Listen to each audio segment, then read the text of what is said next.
Situasi keamanan dan ketertiban masyarakat di wilayah hukum Polres Buleleng aman dan terkendali.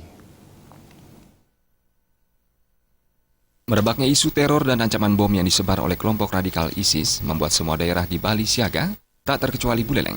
Kepolisian resort di wilayah paling utara Pulau Bali ini mulai meningkatkan pengawasan guna menciptakan keamanan dan kenyamanan wilayah. Kepala Bagian Operasi Polres Buleleng Kompol Iketut Gel-Gel mengatakan, pengawasan dilakukan melalui kegiatan patroli di wilayah-wilayah yang dianggap rawan ancaman, seperti pusat keramaian, fasilitas publik, dan kantor pemerintahan. Kegiatan patroli yang merupakan kegiatan rutin, intensitasnya mulai ditingkatkan, bahkan dengan merangkul jajaran TNI. Peningkatan pengawasan melalui patroli rutin tersebut berhasil menjaga keamanan dan kenyamanan Kamtimas di wilayah hukum Polres Buleleng.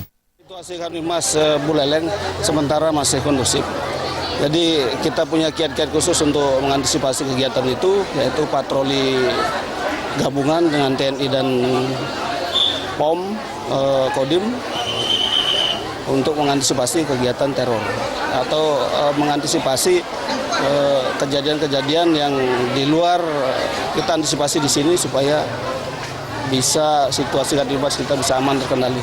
Selain fasilitas publik dan tempat keramaian, pintu masuk Buleleng mulai dari pelabuhan hingga terminal juga tak luput dari pengawasan personel kepolisian Polres Buleleng. Pengawasan akan terus dilakukan hingga tak ada lagi ancaman terhadap Kamtimas di wilayah Buleleng. Pujiantini dan Saputra, Bali TV.